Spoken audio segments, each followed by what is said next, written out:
Inicio a este nuevo episodio de Hitos de la Historia. Hoy día, como nuestro nombre lo dice, vamos a hablar de historia sobre un libro que fue lanzado el año pasado en relación justamente con la conmemoración de los 50 años del golpe de Estado. Un libro que de hecho ha dado que hablar, pero además se ha transformado en uno de los más leídos del último tiempo, muy solicitado, muy comentado y además con este tema que trae a la memoria nuevamente lo que fue la Unidad Popular y el gobierno de Salvador Allende, además de la figura del expresidente también. Estamos junto a Daniel Mansuy, que es un reconocido académico, columnista, doctor en ciencia política, de hecho, magíster en filosofía de la Universidad de los Andes y licenciado en humanidades, mención historia y filosofía. Y vamos a hablar del libro de Daniel Mansuy, Salvador Allende, la Unidad Popular, y justamente este texto que nos habla de este periodo tan complejo para nuestro país, en la historia de nuestro país además. ¿Cómo estás, Daniel? Bienvenido. Muy bien, muchas gracias por la invitación. Encantado de conversar sobre el libro con ustedes. Bueno, siempre le comentamos a nuestros invitados, a los autores sobre todo, en qué momento deciden escribir, en qué momento decides tú escribir este libro, muy bien recopilado, con más de 350 hojas además. ¿En qué momento dices, ya, quiero escribir esto, quiero investigar este proceso histórico importante para Chile? A ver, tiene como varios momentos, porque naturalmente un libro así se escribe en muchos años, por un lado, porque la figura de Salvador Allende, la historia del UP, por diversos motivos que después podremos comentar, como que me giran en torno a la cabeza hace mucho, mucho tiempo. Y la decisión de escribir lo mismo, así, de ponerte a escribir y de ponerte a fichar las cosas que uno ha leído para escribir el libro, viene después del 18 de octubre, después del estallido social del 2019 en Chile, cuando me empiezo a hacer la pregunta de cómo explicar, digamos, esto que había pasado en Chile. Por supuesto, el libro no es un intento de explicación del 18 de octubre, es un elemento más, una explicación que tiene que ser mucho más global. Pero lo que pasó el 18 de octubre me hizo mirar con mucho interés el pasado, digamos, el pasado de la izquierda chilena en particular, la referencia a Salvador Allende también, y por tanto los meses que siguen al 18 de octubre van decantando en mi cabeza escribir algo sobre Allende y la Unión Popular, que después se fue lentamente, a partir de un trabajo largo, transformando en ese libro. Bueno, de hecho, tú partes del libro con este hecho que es muy conocido, además se ha hablado tanto, que es el 11 de septiembre, es decir, partes con ese hecho que es un quiebre, por así decirlo, políticamente, democráticamente hablando. Y hablas justamente de este discurso. ¿Qué, qué es lo que a ti te impresiona del discurso de Salvador Allende, este que se transmite por Radio Magallanes, de hecho? ¿Y cuáles son, tú crees, las motivaciones del presidente, de Allende en general, para hablar de esto? Algunos dicen que era como un discurso ensayado, que lo dijo como que ya lo había ensayado en la ducha incluso. Bueno, un texto precioso, ¿no? Uno puede ser crítico de Allende, yo lo soy por muchos motivos, pero un discurso conmovedor. Primero por la serenidad, porque el discurso no hay que leerlo, lamentablemente un libro no tiene necesariamente banda sonora, digamos, pero en verdad yo lo primero que recomendaría es no lo lea, escúchelo, ¿no? Escúchelo, porque la serenidad con la cual el presidente habla esa mañana es impresionante, porque él sabe que va a morir, la moneda no tiene cómo defenderla militarmente, o sea, no se lo habían dicho. Además, si es que pasa algo, no vaya a la moneda, él quiere ir igual por el simbolismo. Y por tanto, la serenidad con la que habla es un primer dato bien impresionante, porque está realmente un hombre que ya está como que ya está en el más allá, pero está en el más acá, tiene como una pata en cada lado, por decirlo así. Y eso yo creo que es lo que le da esa serenidad muy impresionante. Y naturalmente un discurso que tiene, si uno va a los discursos previos a Salvador Allende, va a encontrar muchas de las ideas que están ahí como pegadas en otros discursos, ¿no? Y de hecho hay trabajos interesantes que estudian eso. Pero la formulación final, esa síntesis final, no la había dicho antes, ¿no? Entonces cuando me preguntan, ¿he improvisado? No, yo digo sí, no. No he improvisado porque Salvador Allende sabía que algo así podía ocurrir, que era muy probable, sabía que iba a entregar su vida en eso, que no quería salir vivo, y por tanto es evidente que había masticado muchas veces estas palabras y estas ideas, ¿no? Pero no estaba leyendo, ni tenía un texto memorizado tal cual en la cabeza. Entonces hay un grado de improvisación porque, bueno, una cosa es pensar lo que vas a hacer ese día cuando esto ocurra y otra cosa es hacerlo. O sea, todos nosotros hemos pensado conversaciones difíciles o encuentros complicados que uno planifica lo que va a decir, pero bueno, otra cosa es cuando uno está ahí en la cancha y tiene que decirlo. Entonces por un lado, está preparado porque son ideas a las cuales él le viene dando vuelta muy profundamente, porque, ojo, es importante, la decisión de entregar la vida es una decisión más o menos potente, digamos, o sea, el hombre tiene que haberlo pensado mucho, pero es improvisado en el sentido de que no está leyendo nada. Yo tampoco creo que esté diciendo algo memorizado, sino que es realmente la síntesis que en ese minuto se le vino a la cabeza. Yo creo que por eso que nos sigue conmoviendo el texto. Hablemos de la Unidad Popular, porque de hecho el libro es sobre eso también. Según tu impresión, según lo leído, según lo conocido, esta es quizás es la pregunta más típica que siempre se hace. ¿Era posible una Unidad Popular, un socialismo a la chilena, pensando en la realidad de los 60 y los 70? ¿Era posible esa realidad que promovía el gobierno de la Unidad Popular?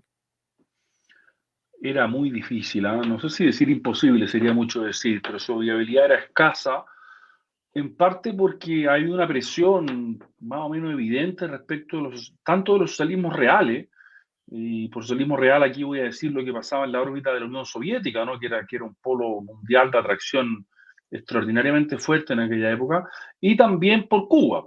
Entonces, el modelo de Allende era un desafío al modelo leninista soviético y al modelo cubano, ¿no? Y por tanto, ni los cubanos ni los rusos miraban esto con mucha simpatía porque quería decir que su propia propuesta política guerrillera revolucionaria no era válida. Entonces, ahí tú tenías un problema. Y el problema no era solo lo externo, ¿no? Sino que en Chile en la izquierda chilena, habían muchos adeptos, tanto de la órbita soviética, digamos el Partido Comunista, como de la alternativa o de la propuesta cubana. Parte muy relevante el Partido Socialista, parte relevante el MAPU, luego la izquierda cristiana, y por supuesto el MIR, que no formaba parte legalmente de la Unidad Popular, pero que jugaba un papel político muy importante en la configuración de los equilibrios. Entonces, ahí tú tenías como un primer problema, por decirlo así, ¿no? Y el segundo problema, aún suponiendo que ese problema está subsanado y que, ok, te las puedes arreglar, el problema es que la revolución chilena quería ser pacífica y dentro de la Constitución. Y para eso tú requieres mayorías, ¿no? Y Salvador Allende no tenía mayoría, o sea, tuvo una mayoría relativa el año 70 cuando fue electo, tuvo una segunda mayoría muy leve en la elección municipal del año 71, en el mes de abril de ese año, pero nunca tuvo mayoría institucional. Por tanto, nunca tuvo como impulsar una gran transformación con una gran reforma constitucional, que era su aspiración, porque la verdad es que el Congreso se iba a oponer, tendría que haber atraído a la DC, pero parte importante de la Unidad Popular no quería negociar con la DC, por tanto, y parte de la DC tampoco quería negociar con la Unidad Popular, por tanto, la Unidad Popular quedó rápidamente en minoría, no solo electoral, que es importante, sino que también institucional, ¿no?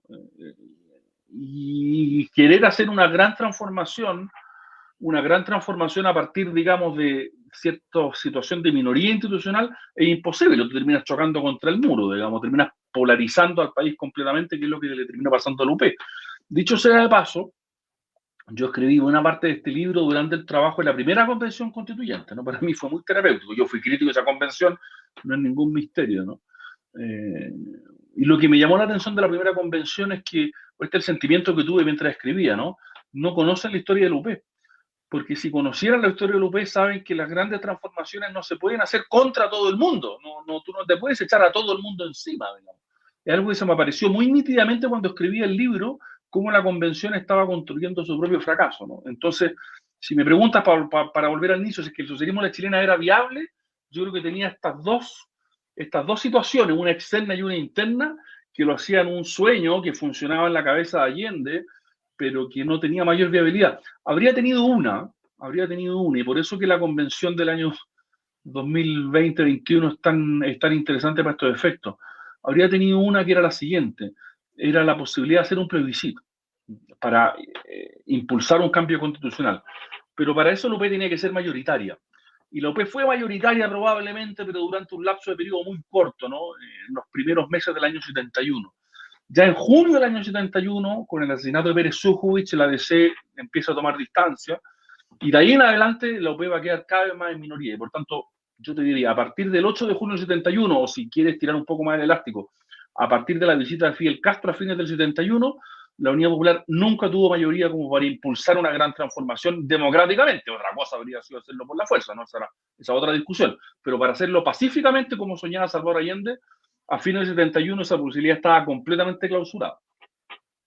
Y a propósito de Allende, porque ya vamos a ir con la ADC y con todo lo que pasó ahí, pero ¿cuál es la visión que tú tienes de Allende? Hay algunos que dicen que era un burgués, otros que era un revolucionario, otros que dicen que era un revolucionario pero por interés, o que tenía ideas de izquierda pero no eran ideas radicales. ¿Cuál era finalmente la médula, por así decirlo, de Allende? ¿En qué basaba sus ideas? Porque él muere finalmente por sus ideas. Él muere por su idea, yo diría que muere también por la unidad de la izquierda. Yo creo que es una idea muy profunda en Allende. ¿Ah? Muere porque él podría haber salvado su vida. ¿Eh? Tenía muchas alternativas para evitar el golpe y negociar, y estaban claras esas alternativas, ¿no? Y Salvador Allende no está dispuesto a tomarlas, porque esas alternativas todas tienen un punto en común, que es que tienen un costo, y ese costo es quebrar a la izquierda. Y quebrar a la izquierda suena así como muy abstracto, ¿no? Quebrar a la izquierda significa reprimir a parte de la izquierda, porque significa ponerla en la oposición, ¿no? Y por tanto tiene un costo para él muy fuerte que él no quiere pagar. Entonces, ¿quién es Salvador Allende? Yo lo diría así, ¿eh? La palabra burgués tiene como una connotación un poco peyorativa, pero entiendo lo que se quiere decir, ¿no? Yo diría que es un político con una vasta experiencia parlamentaria, fue ministro de Aguirre Cerda, fue parlamentario 30 años, conocía todo Chile, era un compañero, digamos, un compañero que se conocía Chile al revés y al derecho. Yo siempre imagino a Salvador Allende llegando a la plaza de Parral, digamos, conociendo el nombre de la señora que tenía una fuente de soda, digamos, porque había estado 1000 veces ahí, sabía conversar con la gente. Debe haber sido un tipo extraordinariamente simpático, buen conversador, un gran seductor también en todos los planos de la vida, ¿no? Siempre se llama la atención sobre la cosa femenina, pero en verdad es una seducción política que él ejerce constantemente durante toda su vida. Y eso lo marca, ¿no? Tiene una experiencia institucional fuerte, ¿no? Y trata de subirse, por decirlo así, a la épica o a la dinámica revolucionaria que se hace muy imparable después de la Revolución Cubana del año 59, y trata de unir esos mundos, ¿no? Y por eso que el sueño de la revolución con empanada y vino tinto es algo que Allende quiere combinar en su cabeza, que como decíamos antes tiene escasa viabilidad. Entonces Allende quiere unir todos esos mundos, ¿no? Piensa que se pueden unir, piensa que su muñeca va a alcanzar a hacer converger todas estas cosas, ¿no? Pero cuando se da cuenta de los costos de la revolución, que la revolución es una virtual guerra civil, que la revolución le lleva a muerte, destrucción, digamos, división del país, Salvador Allende como que retrocede, ¿no? Por decirlo así, un revolucionario un poco romántico, ¿no? Que cree en la idea romántica de revolución, pero cuando tiene que llegar, digamos, a hacer lo que hacen los revolucionarios, que es quebrar un país, romperlo, quemarlo si es necesario. Salvador Allende no está dispuesto a eso porque tiene demasiado aprecio por la trayectoria institucional chilena. Esto hay que decirlo porque fue parlamentario 30 años, se siente identificado con ella, ¿no? Y llegado a ese punto, y aquí conecto con lo que te decía antes, Allende dice, bueno, llegué hasta acá, ya no puedo retroceder porque es muy tarde, tampoco estoy dispuesto a romper la unidad de la izquierda. Y por tanto voy a morir en esto, ¿no? Esa decisión tiene un valor moral que cualquiera persona de buena fe, creo yo, puede entender y puede aceptar. Incluso puede admirar hasta cierto punto, pero una decisión poco política, porque políticamente la verdad es que no ofrece ninguna alternativa viable de acción, por decirlo así, que es lo que le va a reprochar siempre Carlos Altamirano. ¿No? Bueno, tú te vas, tú quedas como mártir, tú tienes resuelto tu problema personal, pero ¿qué pasa con el problema político y los que nos quedamos acá? ¿No?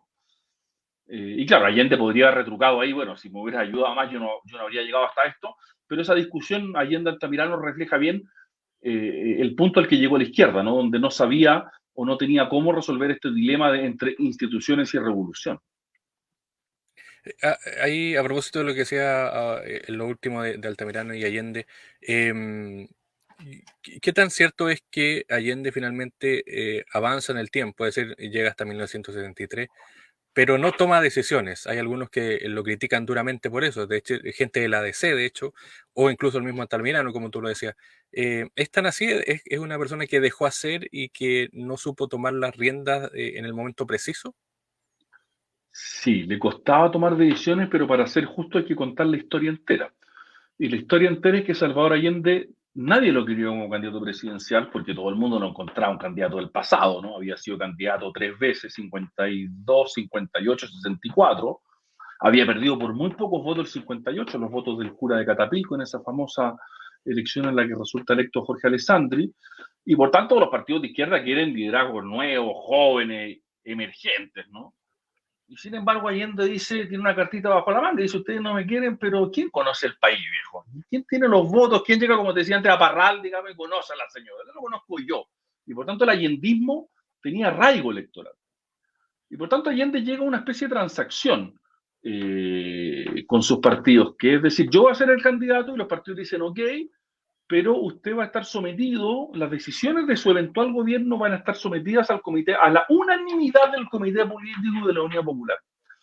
Por tanto, Salvador Allende renunció, antes de ser electo, renunció a las prerrogativas presidenciales chilenas entregándosela a la unanimidad del Comité Político de la UP, o sea, donde un partido político minúsculo podía vetarlo todo, ¿no?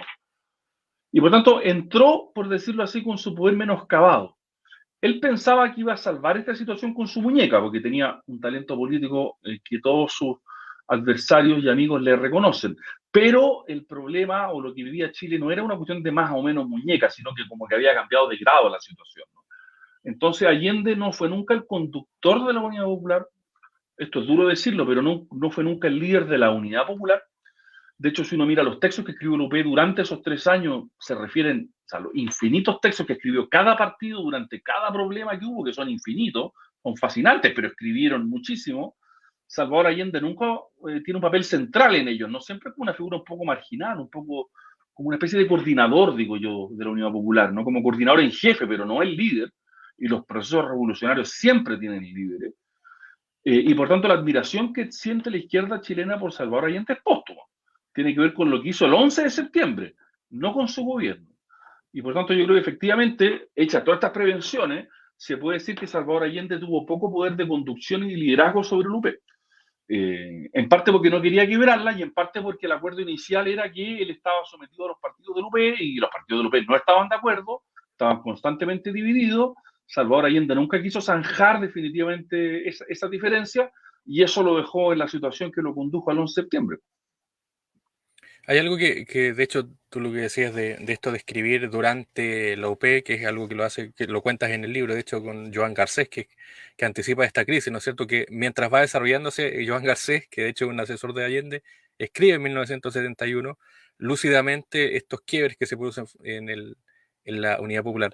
Y el otro quiebre, que también tú lo tratas ahí, es con la ADC, es decir, no sé si, porque en el libro como que trata de orientarnos un poco a lo que fue ese momento de la DC, el Estatuto de Garantías Constitucionales, pero no sé si en algún momento la DC tuvo algún chance para creer en Allende, pero con la muerte de Pérez Sujovic eso murió. No sé si ese es el quiebre definitivo. Sí, primero con Joan Garcés. Joan Garcés es un personaje fascinante que además está en el origen de la detención de Augusto Pinochet en Londres muchos años después, para ver que esta historia como que dan vuelta. Y Joan Garcés a mí me llama la atención porque es uno de los pocos intelectuales de izquierda que durante la Unidad Popular están produciendo pensamiento crítico, o sea, no pensamiento solamente en función del ejercicio del poder, sino que está tomando un poco de distancia. Y Joan Garcés en el año 71 se da cuenta de que si es que la DC se aleja, esto tiene un color de hormiga porque sin la DC la izquierda queda encajonada en situación de minoría institucional.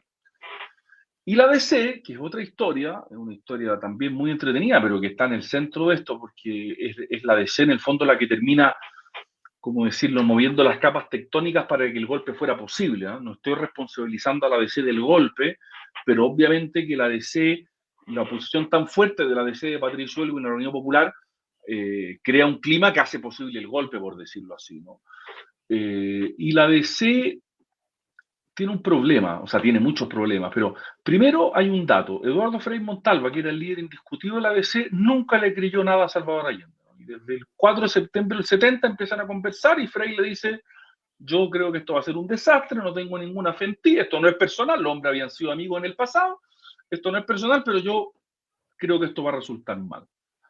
Y por tanto, el primer problema, Eduardo Frei se retira, no juega un papel relevante durante el primer año, pero el principal líder de la DC toma mucha distancia de Salvador Allende.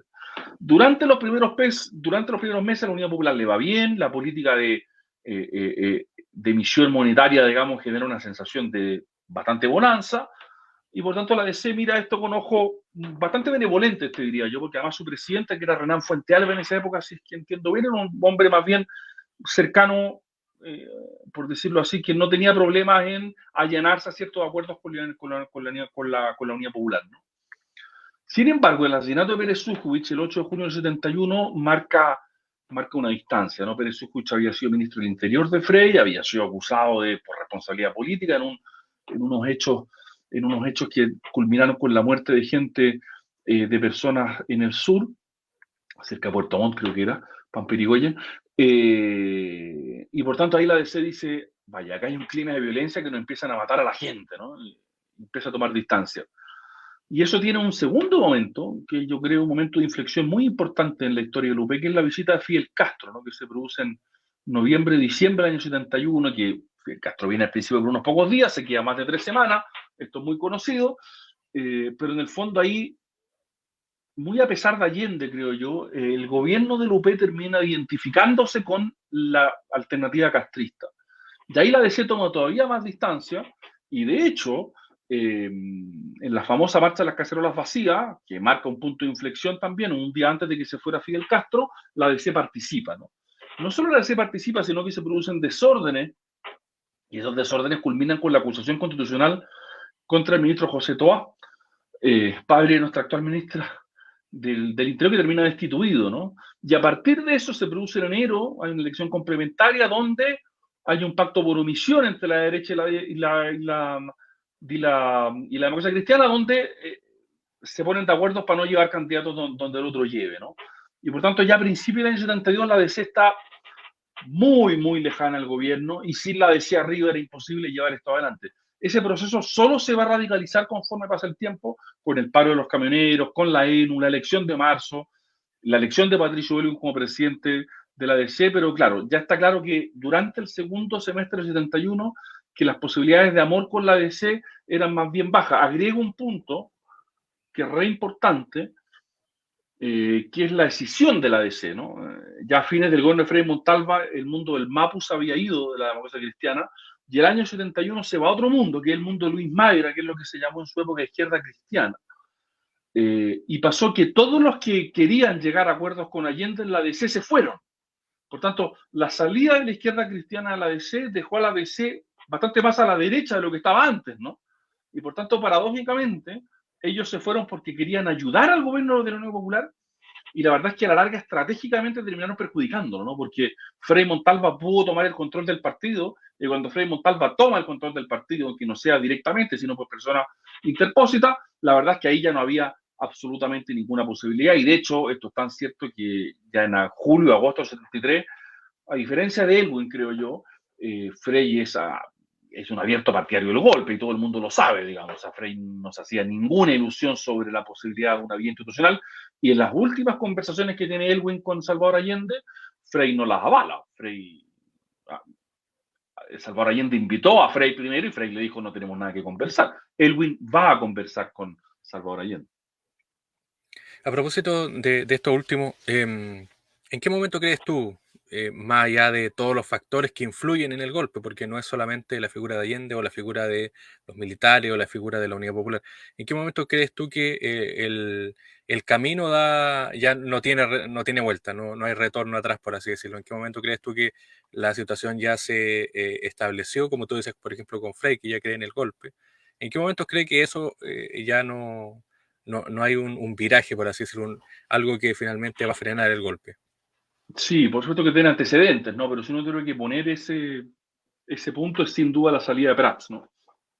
Cuando Prats sale de la comandancia jefe del ejército, que sale porque mujeres de oficiales van a protestar a su casa, y que sale porque mujeres de oficiales van a protestar a su casa porque él era ministro de Defensa, y el presidente le había exigido la renuncia a un ministro que era comandante jefe de la FACH, que era el general Ruiz, y por tanto él como ministro de Defensa, que es una situación muy, muy delicada, porque el presidente Allende ahí cometió, no sé si llamarlo un error, bueno, sí, hasta el tono podría decir que un error, ¿no? Pero el hecho de pedirle la renuncia al ministro, comandante jefe de la FACH, no solo como ministro, sino también como comandante jefe de la FACH, vinculando esos dos cargos.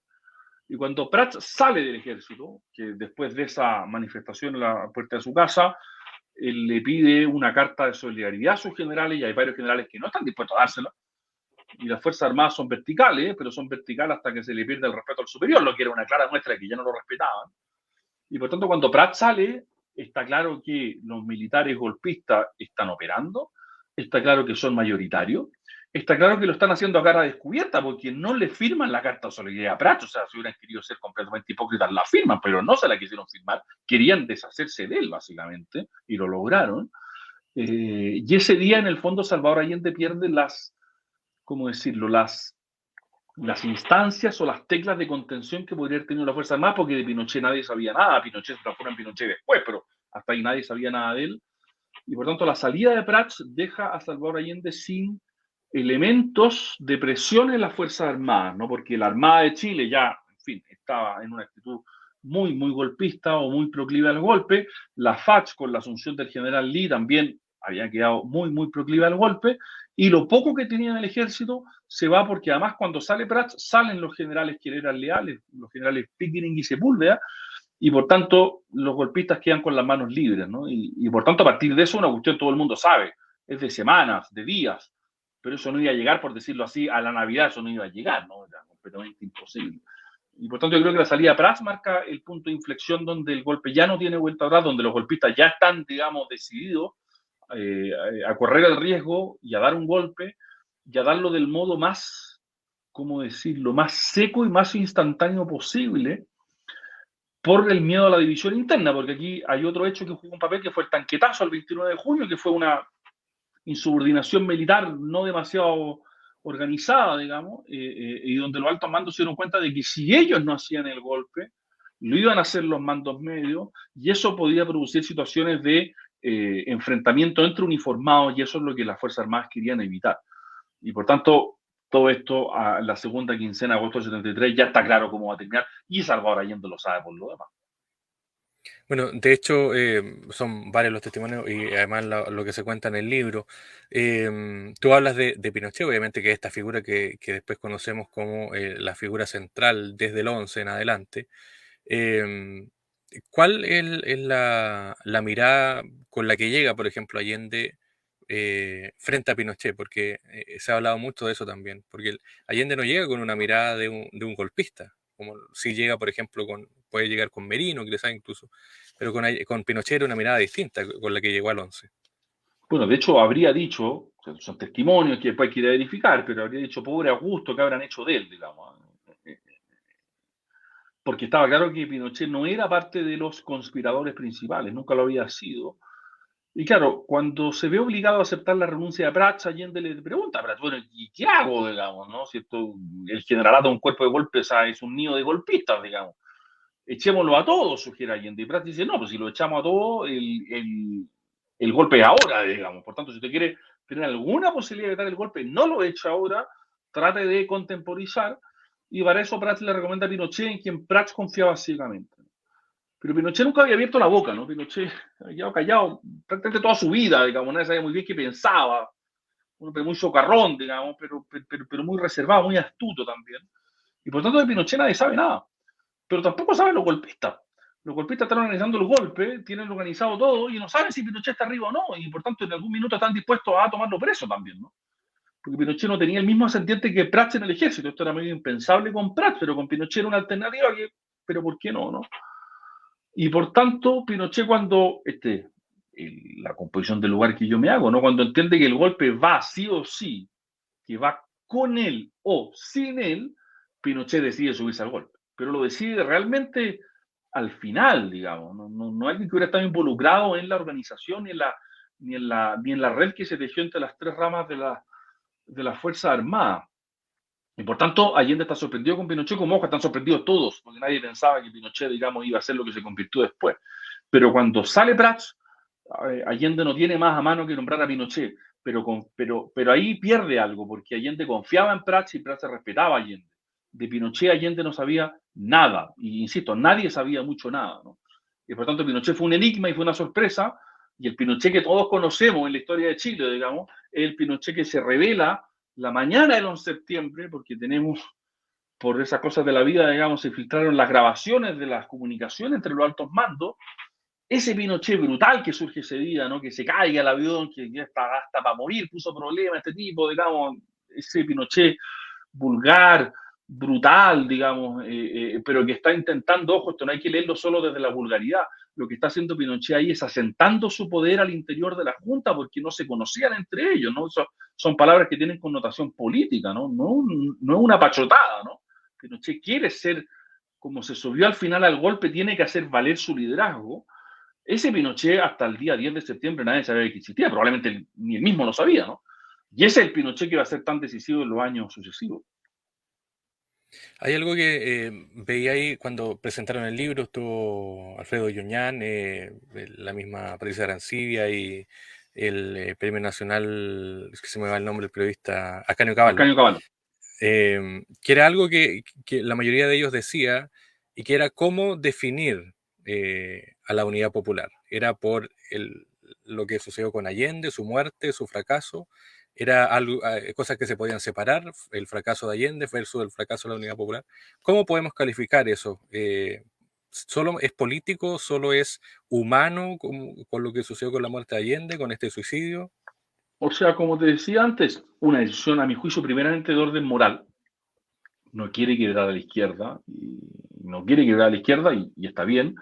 Es una decisión políticamente, ¿cómo decirle? Una decisión que pierde de vista la dimensión política en la medida en que no orienta, no guía, no se hace cargo del problema político en estricto rigor.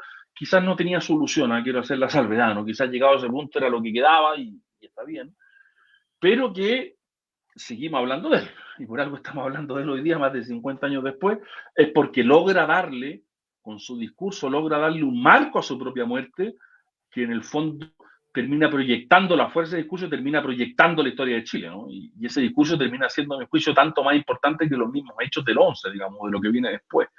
Y esa es la gracia que tiene Allende, ¿no? Que con ese discurso y con la manera en que muere trastoca una derrota en triunfo. En un triunfo especial, por supuesto, ¿no? Porque para la izquierda, digamos, esos años fueron duros, ¿eh? Y eso es lo que le reprocha Altamirano a Allende, de hecho. Pero se la arregla para discursivamente dar vuelta a un tablero donde todo parece perdido, donde ya no queda nada, nadie te está ayudando, estás completamente solo, digamos, tus pocos amigos te fueron a ayudar, pero muchos otros se fueron a refugiar a la embajada, y por lo tanto no hay nada, ¿no? Y Allende logra trastocarlo en algo, ¿no? Y el hecho de que políticamente eso siga siendo relevante habla de que ese discurso en origen moral, obviamente que tuvo repercusiones políticas, ¿no? Y el hecho que para el presidente Boric, por ejemplo, que nació muchos años después de esto, ¿no? Yo nací varios años después, pero el presidente Boric nació muchos años después. El presidente Boric sigue teniendo al presidente Allende como su gran referencia histórica, ¿no? Eso habla del poder retórico de ese discurso y de esa figura y de ese gesto, por decirlo así. Ahora, dicho eso, es un gesto admirable por muchos motivos, pero que yo insisto en que tiene problemas políticos, ¿no? Es la manera de terminar un gobierno y una crisis política de primer orden, entonces también tiene esos propios problemas. Entonces, ¿cómo convive en la izquierda la necesaria admiración a Allende con la crítica respecto de lo que fue su gobierno? Ese es el equilibrio que a la izquierda le cuesta tanto encontrar. Hay algunos, el dicho popular dice que todo muerto es bueno finalmente, pero algunos parece que no pasan en la historia como personajes buenos. Todo muerto es bueno, pero en Allende yo creo que hay una capacidad discursiva que incluso le hace sobreponerse a la gente que puede haber pensado que el muerto era malo, como mucha gente de hecho celebró el 11 de septiembre. Eso también es un dato. Y por último, Daniel, ¿y la izquierda? Porque hay algo que también se decía en la presentación del libro, que es la izquierda entendiendo lo que le sucedió a Allende y entendiendo lo que ocurrió con la Unidad Popular, que es un problema para algunos. Algunos dicen que parece que no fue un aprendizaje, sino que fue un hecho dentro de la historia de la izquierda. O sea, la izquierda aprendió mucho de la UPA. El proceso de renovación socialista, que es un proceso intelectualmente muy interesante, muy atractivo, incluso para quienes no somos de izquierda, quizás sobre todo para quienes no somos de izquierda, la izquierda aprendió mucho de Allende, ¿no? Y la concertación es fruto de esa reflexión. Lo que pasa es que hay una generación posterior, que es la generación del presidente Boric y el Frente Amplio, básicamente, que por algún motivo que yo no logro determinar bien, no estudió esos textos, no tuvo acceso al proceso de renovación socialista, y es como si hubiera desaprendido lo que la izquierda aprendió en medio de tanto dolor, digamos. Y eso es un hecho así como histórico, generacional, de transmisión de experiencias que es muy llamativo, ¿no? y que explica la brutal diferencia política de actitud que tiene la generación, digamos, de la Concertación con la generación del Frente Amplio. Unos pasaron por la renovación, proceso doloroso de autorrevisión, de introspección, digamos, de reconocer errores, problemas, y el mundo del Frente Amplio que no pasó por ese proceso y no tiene por qué haberlo pasado porque nació después, pero tampoco parece haberlo conocido, digamos, y eso sí, a mi juicio, es más llamativo. Em, ¿Cuáles han sido las impresiones del libro, de lado y lado? ¿Cómo lo han tomado algunos, no sé, gente o académicos, políticos, etcétera, con los que te ha tocado conversar? No, en general he recibido buenos comentarios, hay gente que tenía desacuerdos, voy a mencionar alguna ahora, pero en general el libro fue bien recibido, mucho mejor de lo que yo nunca hubiera soñado. Diría que hay una crítica que vino de una derecha más dura, que me hizo ver que reconocía muchos méritos a Allende, ¿no? Hay una derecha más dura a la cual le cuesta que la figura de Allende sea tratada, digamos, con no solo respeto, sino que incluso cierta admiración, digamos, cierta, más que benevolencia, cierta...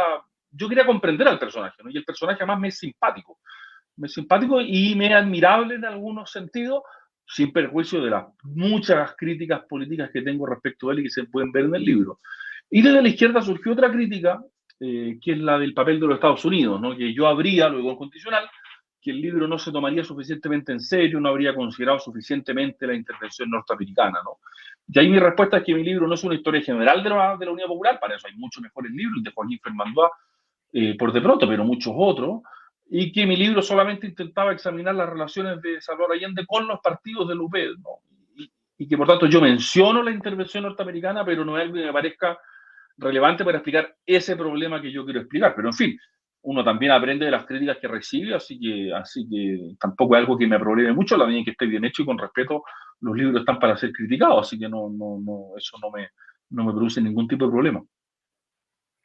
Daniel Mansuy, autor de este libro, Salvador Allende y la Unidad Popular y la Izquierda Chilena. Te agradezco el tiempo, éxito obviamente y gracias por compartir parte de las impresiones de este libro. No, gracias a ustedes por la invitación, encantado de haber conversado sobre el libro.